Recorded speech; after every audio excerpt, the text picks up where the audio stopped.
আমির হামজার বিরুদ্ধে ইতিমধ্যে যে মামলা হয়েছে, সেই ৭১ কিভাবে দেশের জনগণের বিরুদ্ধে গিয়ে তারা পাকিস্তানের পক্ষে অবস্থান নিয়েছিল। এমনকি যে সময় তারা বাংলাদেশে রাজনীতি করার সুযোগ পায়, এই সুযোগ পাওয়ার পরে এরশাদের ক্ষমতাকে টিকিয়ে রাখার জন্য ৮৬ নির্বাচনে শেখ হাসিনার সাথে হাত মিলিয়ে এরশাদের অধীনে গিয়েছিল। এটি শেষ নয়, ৯৬-তে বিএনপির বিরুদ্ধে তারা আন্দোলন করেছে বিএনপি সরকারের পতনের দাবিতে। এরপরে সেনা সমর্থিত ফখরুদ্দিন মঈনুদ্দিনের দোসর হয়েছিল এবং বিএনপির রাজনীতি, এমনকি ওই সময় আওয়ামী লীগের রাজনীতি, সেটিকে ভ্যানিশ করার জন্য এই জামাত ইসলাম ফখরুদ্দিন এবং মঈনুদ্দিনের সাথে হাত মিলিয়েছিল। আর এখন তারা জনগণের শত্রুতে পরিণত হয়েছে। দেখেন, ১৬ বছর তারা অল্প পরিসরে তাদের কিছু নেতাকর্মী রাজপথে ছিল, সেটা আমরা স্বীকার করি। গণ অভ্যুত্থানেও তাদের কিছু ভূমিকা আছে, স্বীকার করি।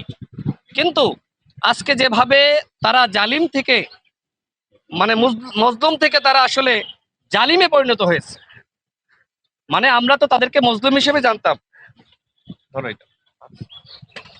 আমরা তো জামাত ইসলামকে মজলুম হিসেবে জানতাম, তাই না? কিন্তু দেখেন যে ইতিহাসের প্রথম বিরোধী দল হওয়ার পরে এই জামাত ইসলাম মজলুম থেকে জালিমে পরিণত হয়েছে। এই যে বাবার চোখের জল, এর কি কোনো বিচার হবে? তিনি আমাকে বলছিলেন যে আমির হামজার লোকজন তার বাড়িতে গিয়ে হুমকি দিচ্ছে যাতে করে মামলা না করা হয়, মামলা তুলে নেওয়া হয়। আমার কথা হলো যে আমির হামজা এমপি হতে পারে, কিন্তু আইনের ঊর্ধ্বে নয়। আমির হামজার বিরুদ্ধে ইতিমধ্যে যে মামলা হয়েছে, সেই মামলা অনুযায়ী প্রশাসনকে তার বিরুদ্ধে যথাযথ ব্যবস্থা নেওয়ার আহ্বান করছি। এবং তিনি যে হত্যা চেষ্টা চালিয়েছেন, এই যে সোয়ান মুমূর্ষু অবস্থায়, আরো দুজন কুষ্টিয়া মেডিকেলে ভর্তি আছে, একজনের নাম মুহাদ্দেস, তার পায়ে ২২টা সেলাই দেওয়া হয়েছে।